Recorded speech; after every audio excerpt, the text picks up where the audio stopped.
Bonjour à tous, bienvenue pour un nouvel épisode de Time for Human. Je suis envoyé de Elisabeth Higelin. Merci à toi d'avoir fait le déplacement. Bah, merci à toi de m'avoir proposé. C'est un plaisir. Je vais te laisser te présenter en quelques mots en tant qu'entrepreneuse. Voilà. Ok, donc je m'appelle Elisabeth Higelin, ça fait maintenant 1 an que je suis en entrepreneuriat. J'ai lancé un concept qui a beaucoup plu dans l'écosystème parisien qui s'appelle l'apéro pitch. Et à côté, j'ai fait de l'accompagnement à la levée de fonds et de l'accompagnement en stratégie pour les startups. Ok, d'accord. Donc pour la petite histoire, on s'est rencontrés dans un apéro pitch. Donc elle a vraiment ce côté, Elisabeth, rassembleuse que j'apprécie vraiment particulièrement dans cet écosystème entrepreneurial. C'est qu'il y a des gens qui prennent de leur temps et de leur énergie pour faire se rencontrer les gens. Donc ça, vraiment déjà, je te remercie parce que grâce à ça, je ne serais peut-être pas rencontré. Et oui, aussi, il y a le côté émulsion d'idées, moi que j'aime beaucoup dans ce concept-là, et qui nous permet d'avancer. Donc, à l'instant T, peut-être vous avez un projet, vous êtes je sais pas, vous voulez faire une levée de fonds, vous voulez être solopreneur ou autre, vous allez à un rendez-vous, il faut rencontrer peut-être 10, 15, 50 personnes dans la même soirée comme ça, et ça permet de faire évoluer son champ de conscience et sa vision un peu plus claire et sa vision propre à soi de pourquoi on fait les choses. Ça va même à ma première question, qui est une question qui nous anime tous les deux, c'est le why de l'entrepreneur. Et toi, je sais que c'est une question qui doublement t'intéresse par rapport aux gens que tu peux accompagner ou que tu as accompagné, et même par rapport à toi-même, à ton parcours à toi. J'ai envie de te poser la première question, c'est pourquoi tu es devenu entrepreneur? Et avant ça, qu'est-ce que tu as fait dans ta vie et qu'est-ce qui t'a poussé à tout simplement vouloir créer des projets, rencontrer des gens, enfin, quelle est la genèse, entre guillemets, de ton histoire? Ouais, donc avant de me lancer dans l'accompagnement à la levée de fonds ou à la stratégie, il faut savoir que j'ai passé 17 ans dans les chœurs d'enfants de l'Opéra de Paris. Donc j'ai fait pas mal de représentations sur scène, en France et à l'étranger. Donc moi, ce qui m'animait, en fait, pour être très honnête, mon why, en fait, il est relié à mes parents, notamment mon papa. Et une manière d'être sur scène, c'est d'être vu, d'être applaudi. Et comme mon père travaillait énormément, il n'avait pas ce temps. Et ce qui m'a poussée à continuer dans le chant, mais c'est relié en fait à mon activité aujourd'hui, ce qui m'a poussée à être dans le chant, c'était de pouvoir être vue. Donc, un gros besoin de reconnaissance, qu'on me dise que ce que je fais, c'est super, etc. Et en fait, j'ai pris plaisir à être de l'autre côté. C'est-à-dire que moi, ce n'était pas forcément le fait d'être sur scène et d'être vue, ça, c'était vraiment vis-à-vis de mon papa que j'avais un truc à régler. Mais c'était surtout de permettre aux gens qui ont ce besoin-là aussi de pouvoir le donner. Voilà. Et donc, en fait, la thérapie, finalement, ce n'est que l'expression de mon problème de reconnaissance pour les autres. Pardon. Donc, en fait, c'était de permettre à toi qui veut pitcher, qui veut être vu, qui veut dès le jour 1 connaître du monde, être vu, qu'on te dise que ce que tu fais c'est bien, pourquoi c'est pas bien, etc. De pouvoir le faire, comme si c'est dans une petite salle. Tu as au moins 35 personnes tous les mardis. C'est déjà beaucoup. Ouais, c'est cool. Il y a 35 personnes, du coup, tous les mardis qui viennent te voir, qui enrichissent ton réseau. Mais en vrai, de vrai, le truc qui m'a animé, la raison pour laquelle je l'ai fait, c'était pour ça. C'était de dire, tu commences dans l'entrepreneuriat, c'est compliqué. Je vais te mettre sur un tapis tous les éléments dont tu as besoin pour que ça se passe bien et pour que les personnes qui s'intéressent à ton projet te voient tout de suite et t'aident à avancer. Voilà. C'est super intéressant. Mais en plus, je pense que tu as dit un truc qui est central, que ce soit dans l'entrepreneuriat ou non, c'est vraiment le côté besoin de reconnaissance. Dans cette société dans laquelle on a tous besoin d'être reconnus à sa juste valeur. Et à un moment donné, on se donne une étiquette, une identité, on est mis dans une case et on a besoin, entre guillemets, d'être validé.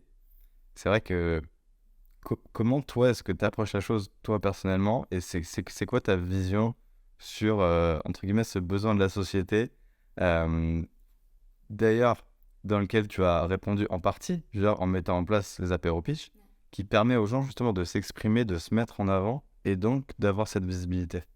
Oui, alors moi, ça s'exprime chez moi de manière assez marrante. C'est que j'apprécie le fait de le faire.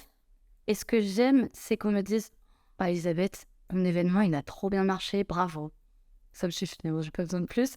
La réalité, c'est qu'on me le dit, si on me le dit trop, ça me gêne. Donc c'est là où c'est marrant, c'est que j'ai envie d'être un pilier, quelqu'un qui t'a fait avancer par mon action, ou le fait de t'avoir mis en relation avec quelqu'un, ou de t'avoir parlé de quelque chose qui a fait que ça rebondit chez toi, et qui t'a fait avancer. Moi, c'est ça qui me drive. Et donc, juste le fait qu'on me dise « Waouh, merci, bravo », Ça me suffit, c'est ce qui fait que ça valide chez moi mon besoin de reconnaissance. C'est ah ouais, Elisabeth, c'est celle qui fait les apéros pitch. Ah, elle m'a trop aidé, j'ai rencontré telle personne. Ouais, J'adore. c'est la mise en relation aussi. Ouais, C'est que toi, tu as un réseau t'es quand même quelqu'un d'assez sociable, hein, on va pas se mentir, et du coup, tu permets de mettre en relation tous ces gens, et après, ça crée des connexions, peut-être même des nouveaux projets, etc. Donc toi, ça te remplit ouais. de te dire, Effectivement, il y a si c'est l'événement et qu'on me dit après l'événement, super, bravo, j'aime bien. Sinon, il n'y a même pas besoin de me le dire. Effectivement, si je vois que ce sont des personnes que j'ai mis en relation et que ça marche, je me dis, tiens, je leur ai apporté quelque chose, mon besoin de reconnaissance, finalement, il est validé à ce moment-là, je suis ravie, quoi. Ouais. ah, c'est une bonne chose. C'est une bonne chose, et ça nous amène aussi à ce que tu me disais un peu en off, c'est comment tu te, tu te places dans l'écosystème, entre guillemets, et quelle est ta place dans tout ce rôle, et qu'est-ce que ça t'apporte à toi, et quel est donc ton why de vraiment... qu'est-ce qui te pousse à continuer à faire ça, en fait? Est-ce que le fait que ce soit valorisant pour toi, bah, c'est assez, comme tu disais juste avant, ou est-ce que ça peut te permettre d'aller plus loin, d'aller, je sais pas moi, travailler pendant des années à développer ce projet-là? Qu'est-ce qui doit vraiment t'animer? En fait, moi, ce qui m'anime, c'est relié aux émotions, c'est de vibrer. Donc, moi-même vibrer, il faut que je sente les vibes dans la salle ou dans les lieux où je suis, ou les gens à qui je suis, et faire vibrer les gens. Et je crois que la partie numéro 2, faire vibrer les gens, c'est le plus important pour moi. Et faire vibrer, en fait, c'est créer l'émotion. Ça peut être un effet waouh, moi qui arrive à surprendre quelqu'un, ou la mise en relation qui te change ta vie, et il se passe quelque chose. Voilà, moi, ça se passe dans l'humain, du coup, c'est dans les rencontres en général que moi je me satisfais. Et voilà, je dirais que si je devais le formuler dans une phrase, c'est vibrer et faire vibrer les gens. Super intéressant. Et toi, dans ton parcours, parce on a skippé un peu rapidement, mais c'est vrai que t'as une âme d'entrepreneur, c'est sûr. Mais qu'est-ce qui a fait que, entre guillemets, dans ton parcours, t'en es arrivé à faire rencontrer les gens? Et pourquoi ça? Et pourquoi, je sais pas, moi, t'as pas créé une marque de fringues ou t'aurais pu, je sais pas, t'as fait quand même un truc qui est très axé vers l'humain. Ouais. Est-ce que tu penses que ça s'explique aussi par ton parcours, parce que t'as pu faire avant? Parce que tu me disais en off, t'en parles pas spécialement beaucoup sur les réseaux, mais t'as un parcours très riche en expérience. T'as eu l'occasion de voyager, t'as eu l'occasion de découvrir des univers différents. Est-ce que tu peux nous en parler un peu plus? J'ai notamment, donc j'en parlais juste tout à l'heure, mais très rapidement, que j'étais dans les chœurs d'enfants de l'Opéra de Paris. D'accord. Donc très très engageant. Il faut savoir que je montais jusqu'à 40 heures de musique par semaine à côté de mes études. Donc en fait, c'était un boulot à côté de mes études D'accord. qui m'a énormément fait grandir. C'est au-delà de faire de la musique, au-delà d'avoir du répertoire. Donc ça, c'est top, c'était la musique, c'est ma passion. C'était de le faire avec les autres. Moi, je me suis rendu compte, là, que j'étais partie à Prague il y a 3 ans. Je me suis acheté un ukulélé parce que la musique me manquait. Et en vrai, de vrai, c'est pas la musique qui me manquait, c'était d'être en harmonie.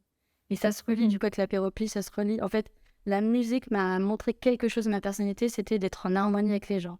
D'accord. Comme un orchestre, on s'accorde avec les autres et on construit à plusieurs. Et c'est ça qui m'intéresse. Malgré le fait que là, je fasse les choses toute seule, la réalité, c'est que je le fais pas toute seule, je suis avec les gens et on produit quelque chose ensemble qui est, en vrai, qui peut être énorme. Mais on s'en rend pas forcément compte tout de suite. Mais c'est énorme. Ouais, c'est beau la manière dont tu le dis aussi.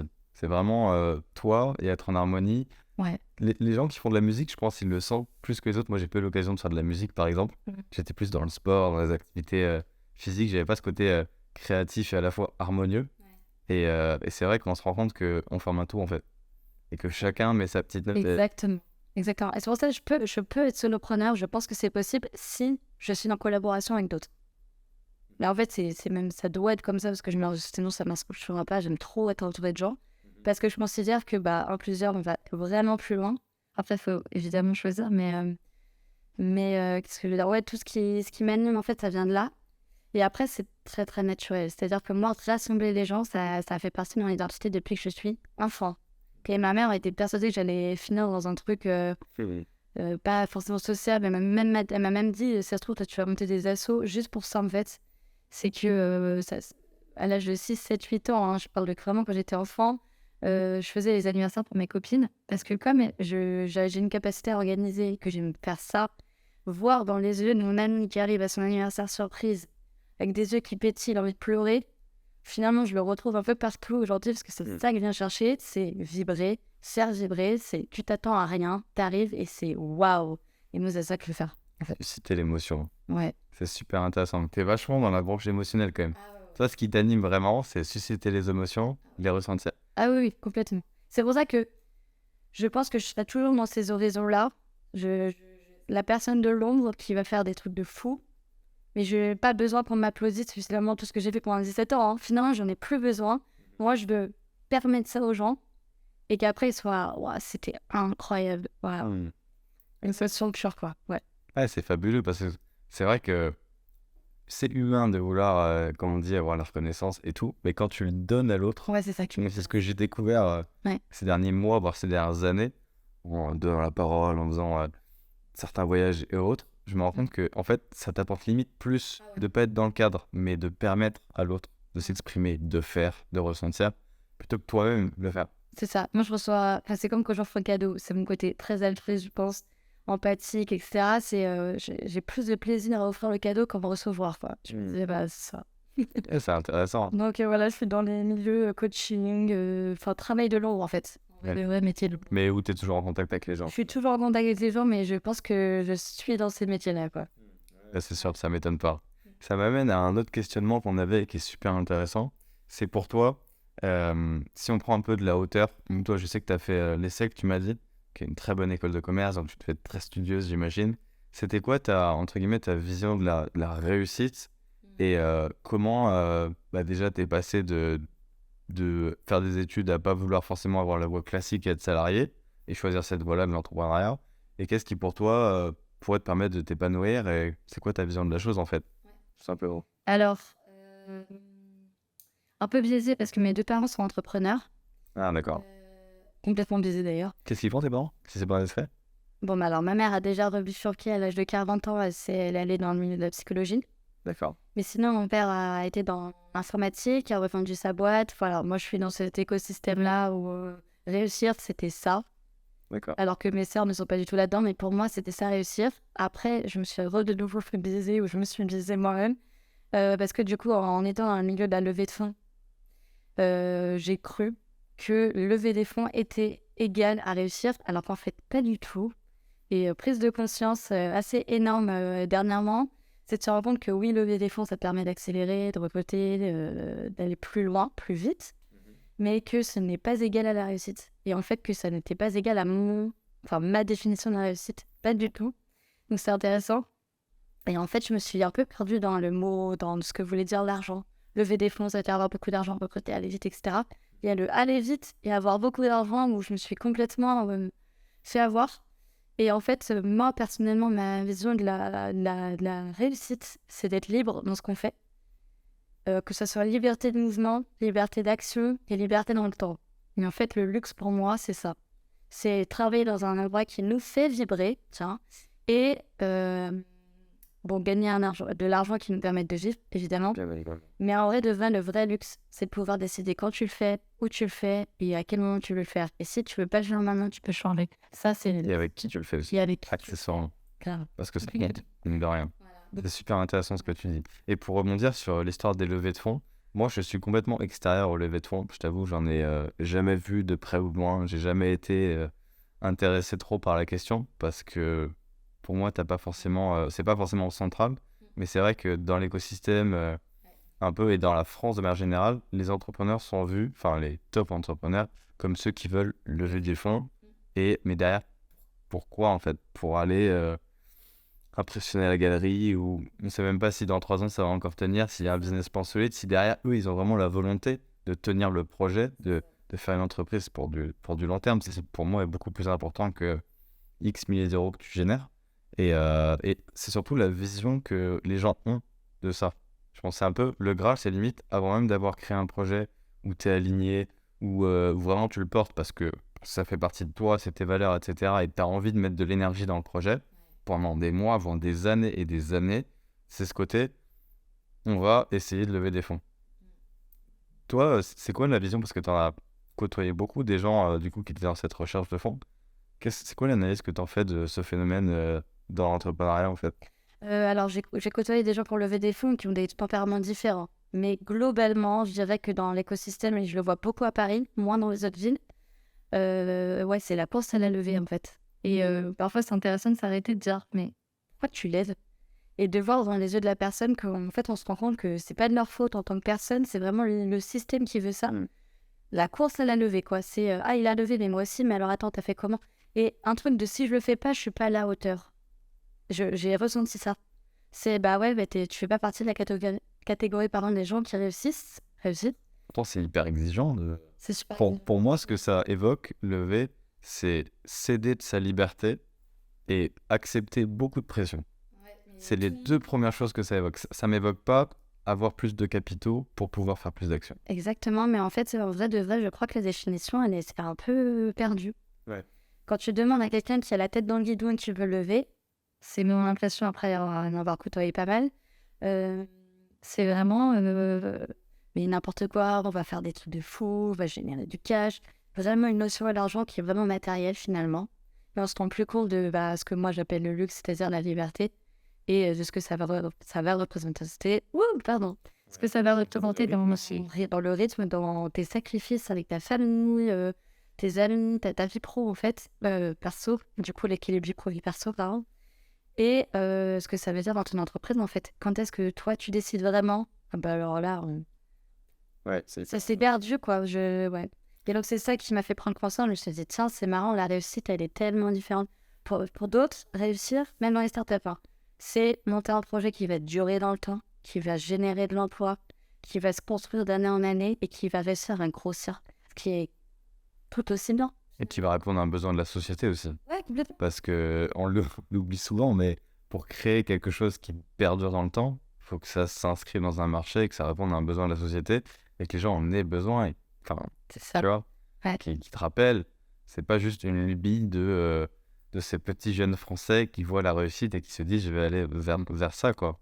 Et moi, j'ai essayé de prendre un peu de recul là-dessus, en voyant au final, quand tu parles avec des personnes un peu plus âgées, quand tu parles avec tes parents ou même la génération d'avant, on se rend compte que oui, on veut tous changer le monde à notre manière, mais avant de changer le monde, il faut se changer soi, comprendre pourquoi on fait les choses et comprendre qu'est-ce que ça nous apporte et où est-ce qu'on veut aller avec ça en fait. Parce que s'il faut, ça va se diluer dans quelques années et il en restera rien. Et c'est souvent, comme tu dis, l'ego, cette envie qui nous pousse à briller en société ou juste montrer qu'on est dans le flow sans s'écouter, qui nous pousse à aller vers plus de sacrifices. Moi, j'ai fait le choix inverse. Je me suis dit, je préfère être solopreneur, prendre le temps de vivre, mettre entre guillemets, ma vie en premier, mais construire quelque chose qui, dans le temps, va plus durer, quitte à avoir moins d'argent, peut-être pas de salariés, pas de pression, en fait, mais au moins avoir une vie où je suis plus aligné avec moi-même. Et c'est vrai que ça, c'est un sujet aussi, c'est que pour moi, les gens se posent moins la question du quel rythme de vie tu veux avoir. Alors pour moi, ça devrait être central et même la première question qu'on se pose. C'est genre, est-ce que tu veux avoir une vie qui va à 1000 à l'heure, devoir faire beaucoup de management, être toujours en relation avec plein de gens, vraiment gérer beaucoup de choses, ou est-ce que tu veux vraiment prendre le temps plus de construire ton projet, vivre, avoir un équilibre vie pro, vie perso, et là t'épanouir dans ce que tu fais, petit à petit, peut-être même construire une famille, je sais pas, des choses à plus grande ampleur que juste le travail, quoi, tu vois. Et c'était un peu l'objet de notre discussion off avant, c'est au tout début, t'es très très excité par créer un projet, donner toute ton énergie, quitte à y passer tes soirées, tes week-ends, etc. Puis après, quand le temps passe, tu rediriges tes priorités et tu te dis ah oui, peut-être que là, c'est peut-être plus intéressant quand même de mettre du temps sur les amis, sur ma passion, sur ma famille, etc., etc. et de retrouver cette équipe qui est saine à long terme. Ouais. Moi, j'ai une prise de conscience là en janvier-février sur mes rythmes, justement. C'est que c'est marrant, mais je courais après le temps. Mais la fameuse phrase, mais qui s'est révélée réelle, c'était l'impression de ne pas avoir le temps, etc. Pourtant, on a toujours le même nombre d'heures dans la journée. Mais marrant, l'impression de ne pas profiter de l'instant présent, qu'elle soit dans le travail ou dans le perso, c'est un truc de fou. Et de courir après le temps, donc chaque moment n'était jamais satisfait. Et je courais toujours après le moment qu'elle est après, quoi. Et en fait, prise de conscience là depuis janvier-février, en me disant je ne vais pas sauver des vies, malheureusement, ou heureusement d'ailleurs, je ne me suis pas dirigée vers ces métiers-là. Et je me dis, mais en fait, si tu décales de 2 heures, si tu décales d'une journée, si tu décales d'une semaine, en vrai de ouais. Il n'y a rien qui va s'écrouler. Et en fait, quand j'ai pris conscience, qui paraît un truc tout bête, mais moi j'avais pris conscience, ça a tout changé, c'est de me rendre compte que si je décale juste parce que je suis pas au présent et que du coup je ne suis pas là, et ben ça changerait. Et ça m'a fait ambiance. Ah ouais. Et parce que tu ressentais une pression de la société, que ça aille vite, que ça doit avancer, que En fait, une sorte de flux un peu qui s'écoule. mais moi c'est marrant si je devais le comparer maintenant avec le recul, avec un vécu que j'ai déjà eu, j'ai l'impression que là c'est un concours. Mais ouais. Mais bizarre parce que concours avec qui, je sais pas dire qui, mais avec, je pense, l'écosystème finalement. En me disant, ouais, tout le monde avance vite, il y a des gens qui lèvent des fonds, machin, machin. Moi, j'avais pas comme ambition de lever moi, mais j'étais entourée de gens qui voulaient lever des fonds, qui voulaient accélérer, etc. Et donc, qui dit accélérer, bah, il y a le temps, il faut aller plus vite dans des temps plus courts. Mais accélérer pourquoi au final? Parce que, non mais c'est vrai, hein. Tu sais, quand tu prends un vrai recul sur ta vie, ok, on est jeune, on a le temps de se construire, tu vois. Pourquoi accélérer? Pourquoi c'est la course? À qui mettra le post LinkedIn en premier Enfin, il y a rien à accélérer. Il y en a, ils mettent 2 ans, 3 ans, d'autres il y a des reconversions à 30 ans, 35 ans, et au final, pour moi, le but, c'est juste d'être épanoui, en fait, dans ce que tu fais. Quelle que soit la logique temporelle, c'est vraiment genre, quand tu as trouvé ton truc, que tu es heureux, que tu es aligné, bah, c'est jackpot, en fait. C'est là que tu as gagné, pour moi, hein. Ah ouais. Donc, marrant comme prise de conscience parce que je ne réfléchissais pas du tout comme ça. Il y a genre, même des sangs où je réfléchissais pas comme ça. Jusqu'au moment quand tu commences à réfléchir en disant, mais qu'est-ce qui est important? Finalement, c'est le travail ou pas? Et tu te rends compte que oui, c'est important de t'épanouir dans le travail, mais aussi à côté. Et quand tu ne prends plus de plaisir ni dans le travail, ni à côté, enfin, en tout cas, que j'étais plus dans le présent au point de profiter, je parle vraiment de profiter du moment, bah, tu te réveilles et tu te dis, bon, qu'est-ce qui est important? Et finalement, ce qui est important, c'était tous les trucs que tu avais laissés sur le côté et tu t'étais dit, ce sera pour plus tard, d'abord la carrière. Voilà. Et donc, c'est marrant, c'est super important de redéfinir en fait ce qui est important. Parce que ça peut être la carrière, mais il faut juste vraiment prendre plaisir, se rappeler pourquoi on le fait. Et si c'est pas ça, pour moi, il faut pas rester, faut aller vers. On peut avancer, ouais. Ah ouais, Après, c'est ce qu'on disait encore une fois tout à l'heure, c'est quand tu prends conscience de ça, quelle que soit la prise de conscience, après, tout de suite après, il y a la peur. Parce que qui dit changement, dit la peur. Et est-ce que tu l'affrontes? Est-ce que tu dis, ok, là, va y avoir changement? Ou alors, est-ce que tu l'évites et tu continues? Et c'est un sujet, ça.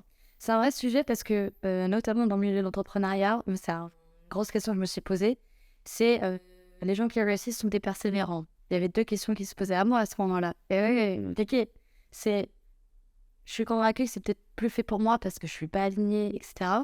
Et en même temps, si je m'arrête là, bah, c'est dommage, ça fait 1 an de travail et je m'arrête là. Super difficile cette décision et super intéressante de se rendre compte, ok, où est la limite? En vrai, la limite, c'est celle que j'ai dans le cœur. Bon, c'est celle qui dit, va par là. Si ça se trouve, ce n'était plus persévérant pour ça, mais t'es persévérant pour continuer. Mais continuer pour être toi. Et c'est là la différence, c'est vraiment capter où elle est la parfaite persévérance. Si c'est dans ton projet ou si c'est dans ce que tu es. Ouais, et ça nous amène à la question de l'identité aussi, c'est que tu es pas défini par ton projet, tu es défini par qui tu es toi. Et toi, tu peux avoir différents projets, et peut-être que le premier projet, ce sera pas le bon, ce sera pas celui avec lequel tu peux t'exprimer à ton plein potentiel, et au final, peut-être que dans quelques années ou quelques mois, tu vas définir que ce projet n'était pas top pour toi, tu vas bifurquer, ou même changer de projet, changer d'associé, changer de travail tout court, hein. Et au final, être mieux avec toi-même. Et c'est peut-être ça, en fait, la vraie réussite pour moi, c'est ça, plutôt. Oui, c'est marrant parce que j'ai une discussion aussi en famille à propos de ça. Et je pense qu'on est nombreux à se définir par le travail. Ouais. Parce qu'on est carriériste, mais on a le droit d'être carriériste. Mais quoi, c'est de se rendre compte que tout ce qu'il y avait à côté, même tes toutes petites passions, tes petits moments de plaisir, passe-moi après parce que tu es en train de construire ta carrière. Puis finalement, bah, avec le personal branding, et les réseaux sociaux, LinkedIn notamment, bah, tu veux mettre ça en avant, ça devient toi. Et finalement, après, si tu prends un petit peu de recul, tu te dis, mais c'est pas que moi ça. T'es pris à ton propre jeu. Ouais. Et puis en plus, le pire, c'est qu'on se trompe de verbe. C'est-à-dire qu'on dit, quand tu dis qu'est-ce que tu fais dans la vie, on dit je suis ingénieur, je suis entrepreneur. Non, c'est j'exerce une fonction de entrepreneur, ingénieur, comptable, n'importe quel métier derrière.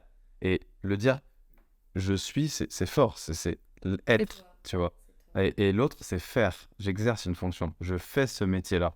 Et je pense que tant qu'on aura ce problème à se définir en fonction de ce qu'on fait et pas de ce qu'on est, là, on aura toujours ce problème de... Parce qu'après, le problème de la réussite, il en découle aussi. Parce que si tu dis je suis ça, donc ça va dans ma vie parce que ça va dans la logique de la réussite. En fait, tu n'es pas ça. Tu peux être quelque chose d'autre. Tu peux changer de travail. Si demain tu changes de travail, même si tu as passé X années, 10 ans à être ingénieur, par exemple, bah, du jour au lendemain, tu peux être boulanger, quoi. Tu as fait une autre formation, tu as changé. Donc tu changes d'étiquette, mais tu changes pas qui tu es. Tu es toujours la même personne. Pour autant, tu exerces un métier différent. Et c'est vrai que c'est de coller les deux, je pense, qui est problématique. Mais ce qui est problématique, c'est que je pense que c'est la société qui nous amène à l'être aussi. Après, bon, il faut nous-mêmes qu'on arrive à se sortir de ce cadre. Je suis cette personne, mon étiquette, c'est ça. Personnel branding à fond dessus, et là, on y va. Bah, c'est aussi de mettre en avant ce que tu aimes faire à côté, ou ça se trouve, tu as envie d'avoir plusieurs métiers, mais avec des degrés complètement différents, et d'assumer complètement. Et je crois que c'est le côté assumer dans le système dans lequel on est qui est plus compliqué. En tout cas, moi, je le vois comme ça pour moi. Ouais, je suis d'accord avec toi. Je pense qu'au-delà de vouloir changer, c'est le côté vouloir l'exposer au monde et assumer aux yeux de tous. Et d'être accepté en disant, bah, en fait, je change, si je change. De dire, je change de direction complètement, c'est celle-là. Et le regard des autres est parfois compliqué, donc on préfère rester dans le petit... Ouais, ça va fort. oh, Besoin de sécurité aussi, puis il y a le jugement. ouais, complètement. Regard des autres. Mais je pense que le plus important, c'est de s'écouter soi. Et d'une certaine manière, c'est l'environnement autour de soi qui va s'adapter. Si on le voit comme ça, je pense qu'il y a plein de gens qui sont prêts à s'adapter à ton nouveau toi, qui n'est pas du tout ton nouveau toi, mais qui est ton toi. Exactement, la nouvelle perception qu'on peut avoir de toi. Je pense que c'est possible, mais il faut l'assumer complètement. Parce que là, pas à moitié, parce que là... Ouais, c'est sûr. C'est c'est une évidence. Après, je pense que chacun vit son évolution d'une manière différente. C'est que tu as des gens qui, en off, il se passe plein de choses dans leur vie et ils n'en parlent pas forcément. Et tu as d'autres gens qui font des updates, des mises à jour régulières de ta vision du monde, de ta vision du travail, de ta vision de tout, des rapports sociaux, des amitiés.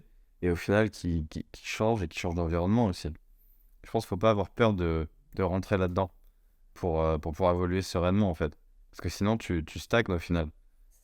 Moi, je vois il y a des groupes de personnes, des fois, qui restent dans le même environnement et avec soit les mêmes métiers ou juste les mêmes activités extra-professionnelles, tout, hein, ça peut être le sport, la musique, et en fait, qui se ferment.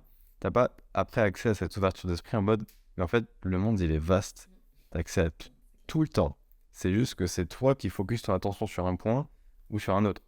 Si demain, tu te dis, j'ai envie de peut-être pas tout plaquer, même si c'est un peu hardcore, mais si j'ai envie de bifurquer, bah, tu peux en fait. Il n'y a rien techniquement qui t'en empêche. C'est juste toi, ta volonté d'agir et ton envie d'aller vers ce qui t'intéresse en fait. Et moi, je trouve ça fascinant ce côté. C'est quoi le frein en fait? C'est une barrière mentale? Exact. C'est un truc que tu mets dans ta tête? Ou alors c'est réel? T'as vraiment. Il y a quelque chose qui te bloque, mais il y a toujours des réponses en fait à ça. Et Bah, je crois que le sujet numéro 1, en tout cas chez moi, il est très marqué, c'est les barrières mentales plus que physiques et techniques. C'est fou.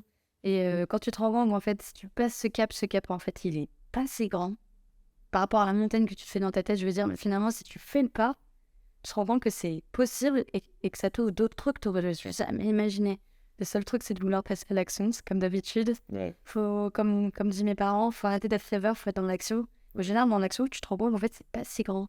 non, C'est ouais, step by step. Ouais. Et toi, le passage à l'action, ça va, tu passes quand même pas mal à l'action. Alors, je passe à l'action, mais ce qui est intéressant, c'est que je me rends compte que passer à l'action sur des trucs que j'estime vraiment importants, D'accord. c'est assez dingue quand même, mais je me suis rendu compte de ça. Quand j'ai l'impression que ça va être facile, parce que émotionnellement, ça va pas trop me toucher. Je suis capable d'y aller, de ne pas avoir peur de l'échec, on y va, on prend les feedbacks et on construit. Autant quand ça me tient vraiment à cœur et que je me dis, wow, ce projet il est difficile ou cette personne à atteindre, elle est super dure à avoir, par exemple, je me fais une montagne, donc je passe bien là-haut en rêverie. Je m'invente toutes les situations possibles pour que ça n'arrive pas, sabotage. Et en fait, finalement, bah, je passe quand même à l'action parce que j'ai envie de le faire. Mais tu te rends compte que entre ce que tu te faisais dans l'esprit, dès que tu te fais vs la réalité, en fait, c'est dingue que bah, faut y aller, quoi. Après, c'est parce que je me force. Hein. Donc je me dis, vas-y, t'as quoi à perdre. Ouais, mais t'as raison. Mais il y a un truc intéressant dans ce que t'as dit, c'est que tu t'imagines toujours, enfin, on s'imagine toujours des réalités potentielles qui pourraient arriver sur des a priori. Et au final, quand tu le fais, ça se passe jamais comme t'avais prévu. Et tu as toujours des éléments extérieurs qui viennent que tu n'avais pas prévus, qui étaient grands mais pas imaginés du tout, et qui vont changer complètement tout le spectre Ouais. de la chose en question. Du coup, moi, ce que je retiens, c'est que même quand ça fait super peur, que t'es bien dans l'esprit et que t'es en mode waouh, je crois que le meilleur truc à faire, c'est d'y aller, quitte à se planter, hein. Quitte à se planter, parce que finalement, t'auras quelque chose, tu vas repartir avec quelque chose. C'est sûr. L'échec, pour moi, c'est pas... Moi, j'ai essayé de détacher complètement le côté échec égale t'as buté contre un mur. C'est juste échec égale apprentissage, point barre, et tu passes à autre chose en fait. Et après, faut pas le voir en mode t'es obligé de le dire à tout le monde ou quoi, c'est juste t'avances. Si c'est là, tu l'assumes, et puis point barre en fait, tu passes à autre chose. C'est ça. C'est pour ça, alors, se revient sur le sujet de tout à l'heure dont je parlais avec la persévérance. Persévérer dans un truc qui est bouché, ça n'a aucun intérêt. Il faut juste comprendre si c'est bouché ou pas. Et c'est là où c'est compliqué en général. Ouais. Mais effectivement, réussir, c'est réussir sa vie. Hein. C'est pas réussir là sur les 2 ans. Enfin, tu crois que c'est le bon projet, puis finalement tu sais au fond de toi que ça l'est pas, et tu continues. Mais c'est pareil avec les personnes, tu crois côtoyer des gens que tu penses sont faits pour toi, mais au fond de toi, tu sais que pas tant. Puis finalement, tu continues, puis finalement, c'est là que tu es en train d'échouer, parce que tu n'avances pas, tu n'as pas appris, et Ah, c'est intéressant ce que tu dis. Même sur les relations sociales, des fois tu sais que t'es pas au bon endroit, mais tu continues. Parce que voilà, c'est l'ancien, c'est machin, c'est truc. Alors qu'au final, tu dis peut-être que je devrais me tourner vers d'autres types de personnes ou autre. Ouais, c'est vrai. C'est un gros sujet ça, parce que je pense que ça drive encore plus que nos choix conscients ou inconscients. C'est l'environnement que t'as et comment ça dirige le flux en fait. Moi, je m'en suis rendu compte depuis que je suis tout jeune entrepreneur, en vérité, depuis janvier 2022, c'est que quoi que tu fasses, il y a les gens qui vont calquer leur modèle de quel est le résultat de ce qui devrait se passer. Donc, si tu crées une entreprise, gagner de l'argent. Si tu crées, je sais pas moi, un podcast, d'avoir des vues. Si tu te lances sur les réseaux, pareil, d'avoir des vues, du like, de l'attention. Alors qu'en fait, c'est ta définition de la réussite qui fait que tu réussis ou pas ce que tu entreprends. Il y a des gens, je sais pas, je prends un exemple complètement sorti du lot, qui voyagent, qui prennent jamais de photos, ou quasiment jamais de photos. Et pourtant, ils vivent des moments, mais incroyables. Hors du temps, des rencontres, juste toi, une évolution personnelle de fou malade, avec une ouverture d'esprit qui est multipliée par 10 parce que tu vois différentes manières d'être, de manger, de penser, de faire la vie, quoi, d'être, juste d'exister, de prendre le temps, etc., qui te fait réaliser des choses et t'as pas forcément besoin de le partager au monde, quoi. Mais tu sais que toi, il y a une évolution. Et ça, je pense que c'est souvent oublié aussi. bah, c'est oublié parce que moi qui adore les réseaux sociaux, en vrai de vrai, je trouve que c'est quand même un petit peu dangereux. Parce que, ouais, c'est dommage parce que je trouve ça génial de connecter des gens qui sont, je sais pas, des kilomètres les uns des autres, d'avoir toujours un lien. Mais de l'autre côté, en fait, on crée notre image par rapport au réseau, que ce soit Instagram ou LinkedIn. Moi, c'est les 2 applis que j'utilise le plus. Et je me rends compte qu'en fait, finalement, je me suis construit aussi mon identité par rapport à ce que j'allais raconter. Qu'est-ce que je vais leur raconter, qui vont retenir de moi, qui va faire que... C'est dingue. Alors que je pourrais avoir juste envie de partager. Moi, c'était mon élan numéro 1, c'était juste de partager avec les gens qui sont loin de moi et avec qui j'ai envie qu'il y ait un lien. La réalité, c'est qu'à la fin, j'étais en train limite de me construire un personnage. Même quand j'étais dans mes voyages, quoi. J'ai pas... Ouais, dans mes voyages. Et là, c'est là où je me suis dit, ouais, c'est triste. Parce qu'encore, dans le business, pas grave. C'est un peu chiant, mais ça va. Autant dans les voyages, quand c'est perso, là, je me suis dit, tiens, attention. Attention, parce que je vais sortir mon portable parce qu'il y a un paysage de fou. Mes yeux voient tellement mieux que ce que mon portable peut voir. Mais je vais le sortir quand même parce que j'y étais, je vais la montrer. Et je me dis, c'est dingue, elle est complètement biaisée et tout, alors qu'en fait, le moment que tu es en train de vivre, il est tellement plus important et incroyable que ce que tu es en train de leur montrer que ça n'a aucun intérêt. Complètement C'est d'accord. fou. Je pense que Instagram a détruit notre vision du voyage juste à cause de ça. Juste, ne serait-ce que les stories, avant de consommer l'instant que tu es en train de vivre, de sortir ton téléphone et de devoir en faire quelque chose, alors que le moment, il est juste magnifique. Ouais, et tu sais. Et tu peux plus le vivre. Et donc, on n'est plus dans l'instant présent. On en sort directement. Exactement. Et donc, super compliqué. Moi, l'instant présent, je travaille dessus à fond. Et je me rends compte que, le téléphone fait partie des trucs qui font que tu n'es pas dans le présent. Mais ouais, si tu n'arrives pas à savourer tout le moment parce que ça te crée trop d'émotions. En général, ça m'est arrivé. Ça te crée trop d'émotions, réflexe, téléphone, en fait, t'as juste mis une barrière entre tes yeux et le paysage ou ce que t'es en train de faire, au lieu de savourer vraiment et de rentrer avec un vrai souvenir, quoi. Et je me dis, c'est tellement dommage parce que je suis juste en train de montrer aux autres que j'ai plus qu'eux, alors que c'était même pas le but, mais voilà. Je pense qu'au-delà même de montrer aux autres, c'était un réflexe, tu vois. Ouais, c'est un réflexe. C'est un réflexe, alors c'est pas nécessaire. C'est pas nécessaire. Et d'ailleurs, si tu le sors pas sur ton téléphone à ce moment-là, le moment il est juste génial. Et tu le sais, hein, mais tu le fais quand même. Ouais, parce qu'après, tu veux aussi garder les souvenirs. Il y a ce côté, tu veux l'empiler dans la boîte à mémoire et qu'après, tu puisses le revivre et tout. Encore une fois, tu projettes dans le futur que tu pourras le consommer encore ce moment. C'est un autre problème de détourner de l'instant présent. Et c'est super intéressant.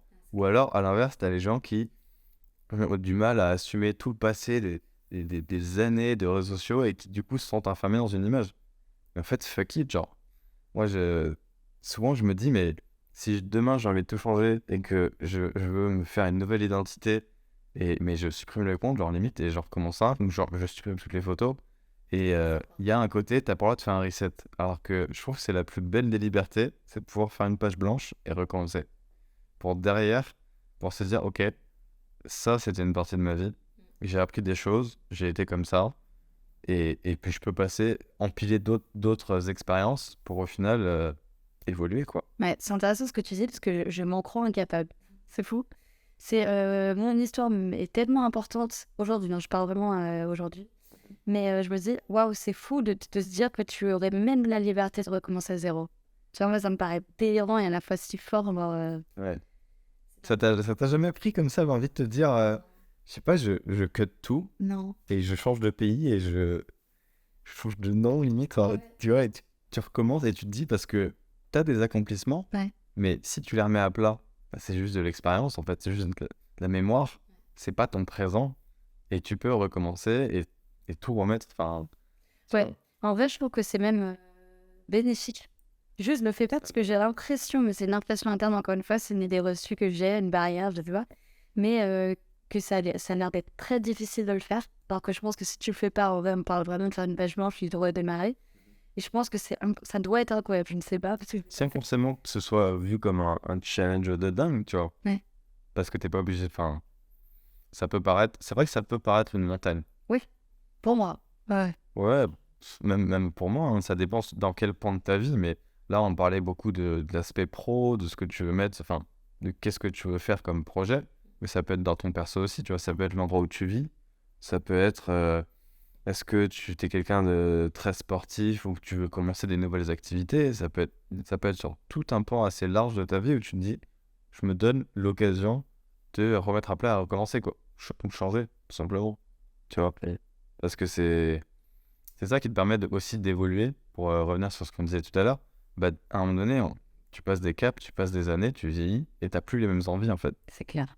Donc, à un moment donné, moi, quand je parle avec des gens plus âgés, je comprends pourquoi il y a des choses qui délaissent. À un moment donné, flemme, t'as pas envie d'être toujours dans les mêmes cycles. Tu fais ça pendant 2, 3, 4, 5, 10 ans, puis après, t'en as marre. Puis dans l'entrepreneuriat, c'est pareil. T'as des gens qui vont bourriner sur un sujet, puis à un moment donné, ok, c'est bon, stop, j'arrête, je le mets de côté, j'ai compris le truc, c'est cool, le sujet était intéressant. Puis next, quoi. Ouais, puis next. Et c'est ça qui est vraiment intéressant. Mais je pense que chacun a besoin d'expérimenter à sa juste valeur et avec le temps nécessaire pour qu'il se sente vraiment en compétence sur le sujet pour dire, ok, je vais maîtriser, maintenant peut-être que je vais m'intéresser à autre chose aussi, parce que ça ouvre des nouveaux champs d'expertise. T'as la curiosité aussi, tu vois. Toi, je sais que t'es une personne très curieuse parce que tu t'intéresses beaucoup aux gens, tu t'intéresses à ce qui se fait et tout.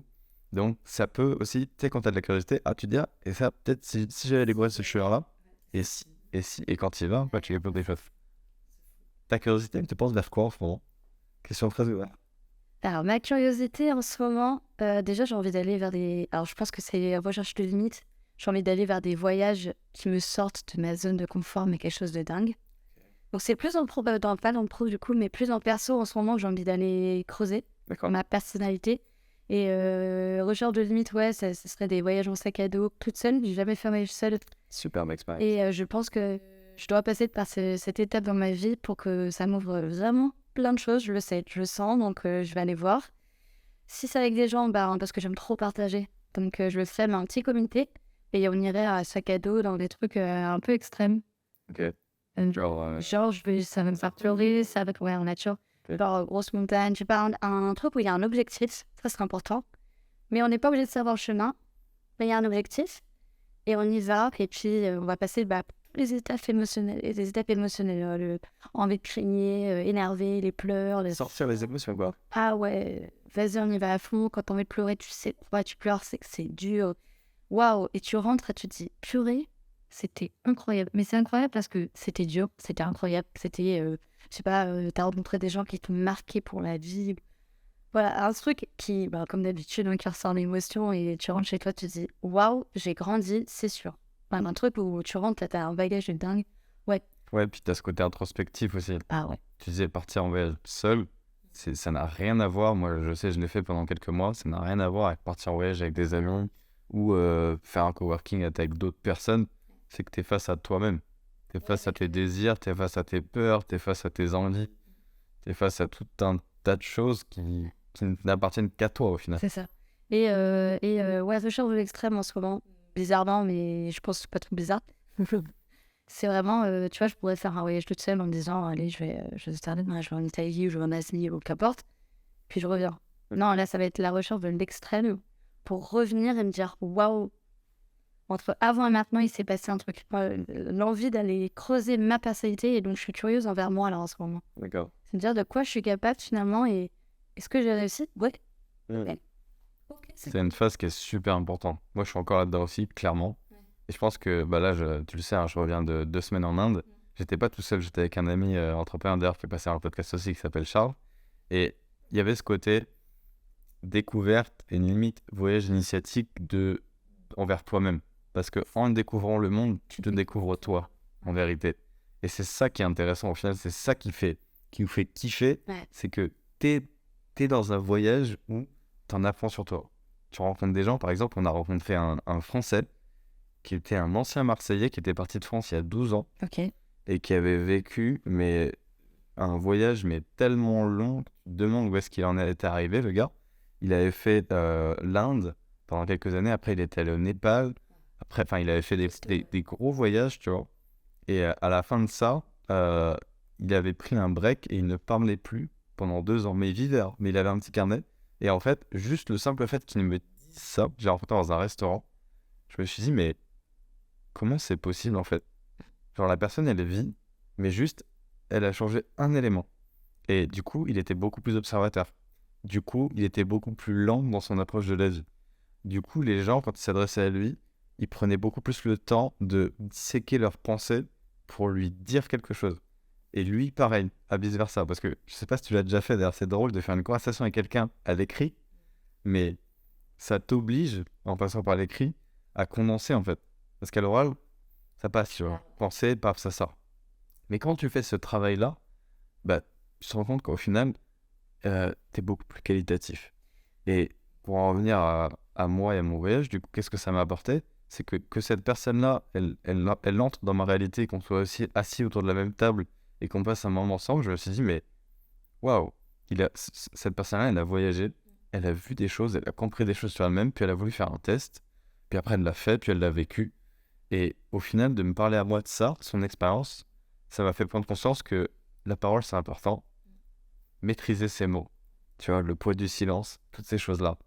Et c'était super intéressant. Et rien une rencontre, juste une rencontre, ça m'a marqué, je pense, pour des années. C'est dingue. Ouais, c'est ça. Voilà. Tu te dis, il y a des gens qui ont vécu des choses qui les ont marqués. Mais là, on parle de quelqu'un qui a fait ça pendant 2 ans. C'est énorme. C'est long. Il t'en parle, tu l'as pas vécu, mais tu te rends compte de la leçon que cette personne-là a eue.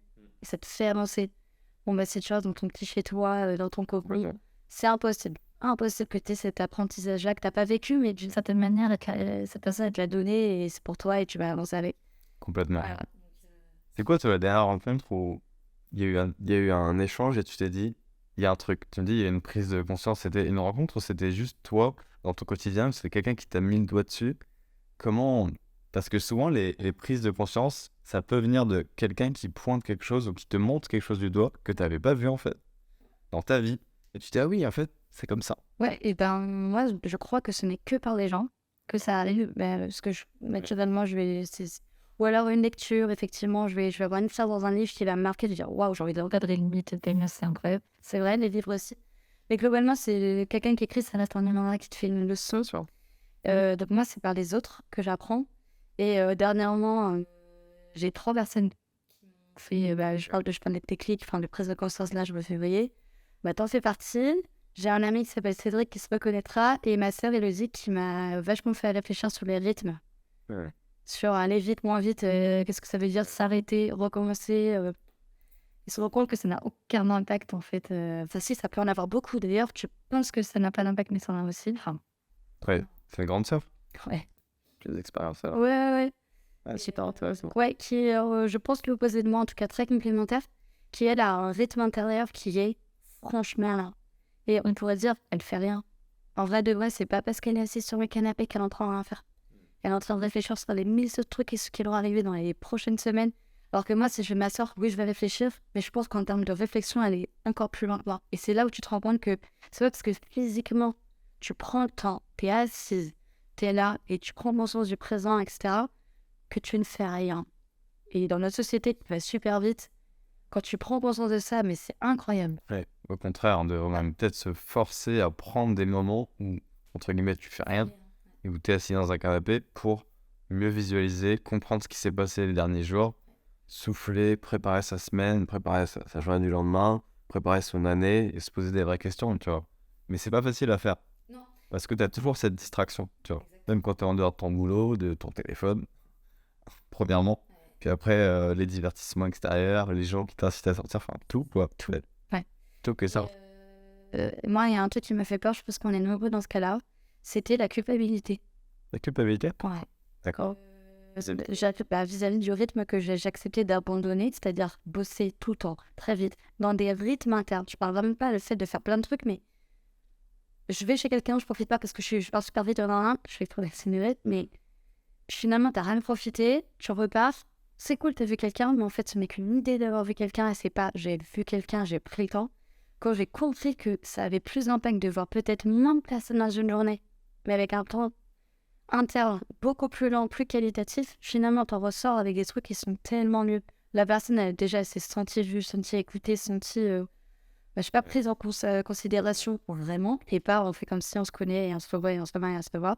Et moi, moins épuisé, tu te rends compte que tu es capable dans une journée de faire rentrer tellement plus de données, tellement plus de rencontres finalement, en tout cas des rencontres plus quali, et tellement plus de production à un rythme qui est tellement plus lent que je me suis dit waouh, prise de conscience de dingue.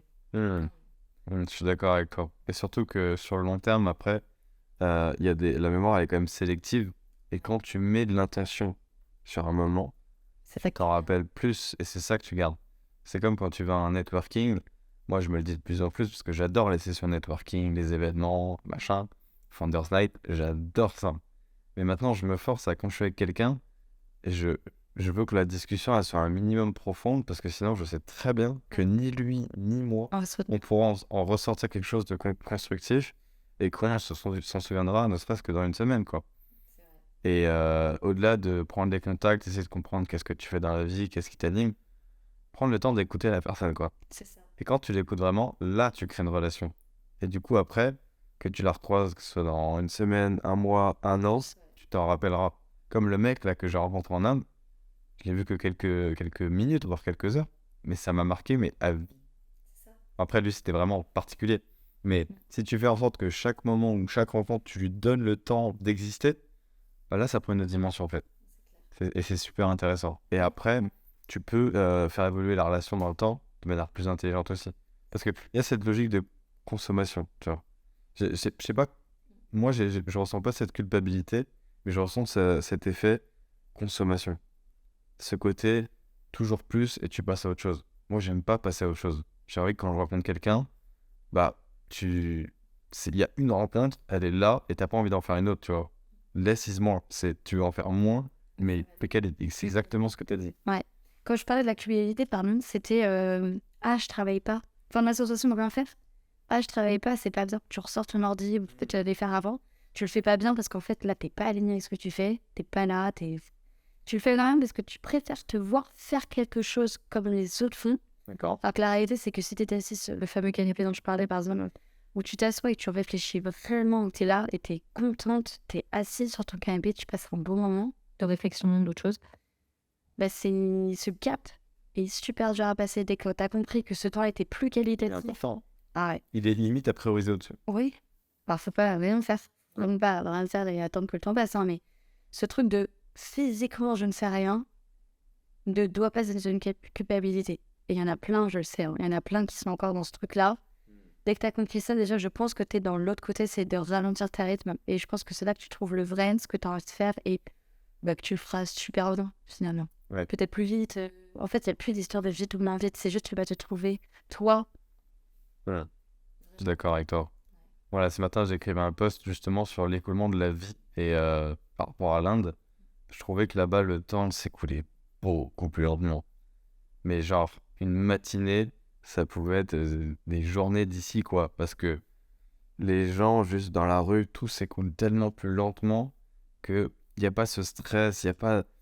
Cours pas après les choses, en fait. Et du coup, tu vis pas de la même manière, juste. Nous, ici, à Paris, j'ai l'impression qu'on est dans un temps dilaté où tout va vite. Les conversations, ça va vite. Tu vas à un événement, ça va vite. Dans le métro, les gens ils courent. Enfin, tu vois, tu as cette notion. Du coup, forcément, quand tu bosses, pareil, tu as envie que la tâche, elle soit accomplie vite. Alors, pas forcément, en fait. Il faudrait se dire, putain, je prends le temps, je prends limite 2 heures à la faire, je la fais bien, je reviens pas dessus. Et c'est mieux fait plutôt que d'ouvrir une tâche, être dispersé, avoir une notification ou un truc qui te coupe et reprendre et que la qualité soit moindre en fait. Et j'avais vraiment ce côté, en fait, le temps et la vitesse, j'ai vraiment cette réflexion sur la vitesse de ralentir, c'est accélérer en fait. Exactement. Mais ça prend du temps à comprendre. Ça prend vachement de temps à comprendre parce que plus t'es dans la vitesse, plus t'es dans la vitesse, plus t'as envie que tout aille vite. Tu sais, comme t'es sur l'autoroute, tu vois un mec qui double, bah, non, ça va parler à certains. Moi, j'étais comme ça quand j'étais plus jeune. Bah, non, pourquoi il me double? Bah, j'étais un peu trop lent. J'ai accéléré, puis limite, tu vas essayer de le redoubler. En fait, non. Si t'es en ta voie, que tu vas à ta vitesse, t'es bien, en fait. Et juste, toi, t'es à ta vitesse, et c'est bien comme ça. Et ça va pour le rythme de vie.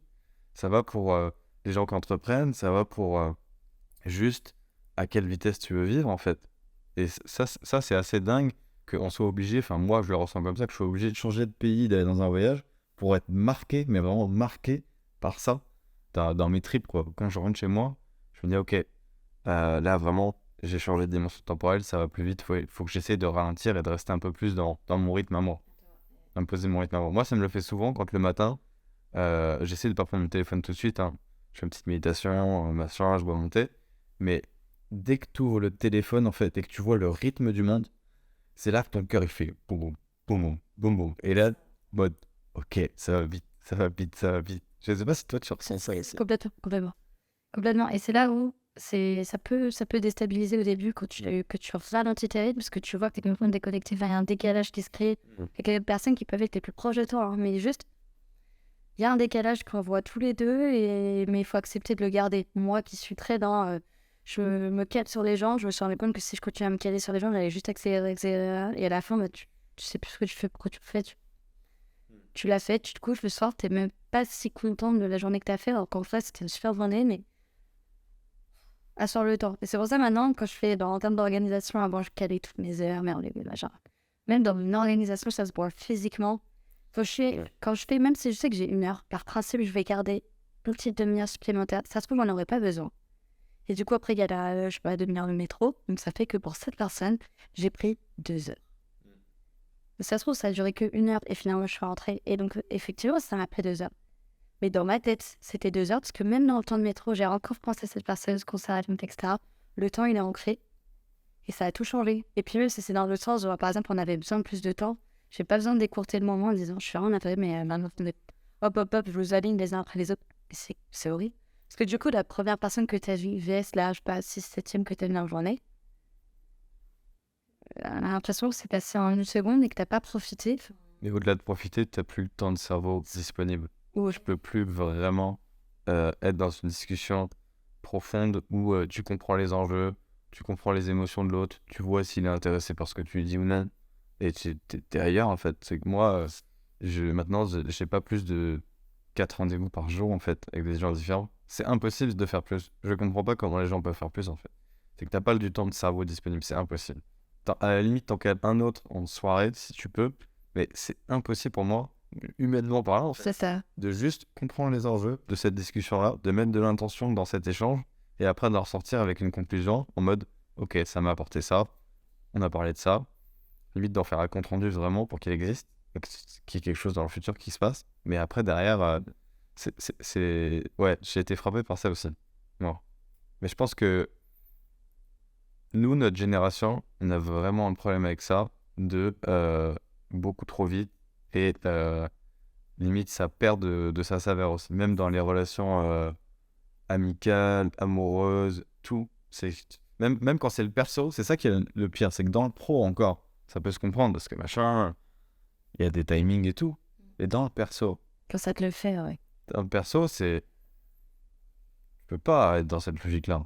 Faut que ça découle, faut que ce soit naturel, faut que ce soit propre, faut que ce soit beau pour moi. Parce que sinon, si t'es pas là-dedans, c'est que t'es plus dans de la sincérité. Et si t'as quelqu'un d'autre à voir, bah c'est dommage en fait. Genre, et c'est là que je te rends compte, encore une fois, des priorités et de la qualité que tu mets, quitte à avoir moins de monde, mais si t'y vas et t'es à fond, quoi. C'est hyper important cette discussion. Qu'est-ce que je veux dire? Sur quoi tu veux rebondir? Il y a beaucoup de sujets qu'on a évoqués en fait sur l'émotionnel, sur la réussite, sur l'ego, sur comment tu vois la vie. Là, on a fait un long laïus sur le rythme de vie. C'est super intéressant le rythme de vie en vrai. Et je pense que toi comme moi, on a pas mal ralenti. Donc on peut en parler vraiment en état de conscience. Et j'ai envie de faire, je sais pas, de faire une ouverture sur qu'est-ce qui t'excite dans les mois, années à venir, sur quoi tu auras envie de mettre ton attention et comment tu auras envie de construire les choses dans ton futur. Avec toi, ce que tu as pu vivre sur ces 26 dernières années passées, tes études, ton enfance, tout ça, enfin, l'ouverture. Moi, ce que va porter l'attention, c'est moi avec moi-même pour le coup. Évidemment, toujours avec les gens, parce que j'aime bien les côtoyer toujours. C'est d'accepter que je ne rentre peut-être pas dans le moule qu'on aurait attendre d'une moi. Intéressant. Donc mes parents qui sont entrepreneurs, j'ai fait école de commerce, voilà, une espèce de ligne qui est tracée, que je me suis tracée sur moi-même, mais qui finalement correspond à la ligne que j'ai vue. Et de me dire que si c'est pas ça, c'est pas grave. Et si c'est ça, c'est tant mieux. Je veux dire que tout est tant mieux. Donc ça, c'est m'axer, m'écouter, écouter mes feelings, et vraiment, c'est pour ça on parlait d'émotionnel. Écouter les sensations, écouter les émotions, c'est à ce moment-là, c'est pour dire quelque chose. Et d'aller là où ça va et de pas aller là où ça va pas, et c'est pas grave, ça se trouve cette personne elle est bien pour plein d'autres gens et ça veut dire qu'elle est pas bien pour la société, juste avec moi ça marche pas, donc c'est pas grave, voilà. Et donc d'écouter vachement plus mes sensations, ouais. Écoutez-toi, ouais. C'est intéressant ce que tu disais de fitter dans un moule où t'aurais dû aller, c'est-à-dire que tu ressentais vraiment qu'il y avait ce côté il y a le chemin et si t'es pas dedans c'est ouais. Ben, par exemple, par exemple, quand tu fais une école de commerce et que après t'as nous cette libre que je dis n'importe quoi. Qui disait, je sais pas, je veux être bouchère. Qui pourtant, bah ouais, il y a un truc dans l'annonce qui te met mal à l'aise, le regard des autres qui pèse tout de suite. On m'a payé des super études pour faire ce métier-là, alors qu'il y a d'autres personnes qui n'ont pas eu besoin. Tout ça était en mode. Alors qu'en fait. c'est lourd. Ouais. Alors qu'en fait, si t'avais pas ce côté système, etc., ça se trouve, j'y serais allée. Enfin, je dis n'importe quoi, mais. Ça se trouve, j'y serais allée, ça serait très bien passé. Donc. C'est sûr. Si tu prenais un peu du recul sur ta vie, à l'échelle de ton existence, qu'est-ce que tu as envie d'accomplir dans ta vie avant donc de mourir? C'est dire en d'autres termes. Et qu'est-ce que tu as envie de laisser de ton passage, que ce soit côté pro, perso, qu'est-ce que tu as envie d'accomplir?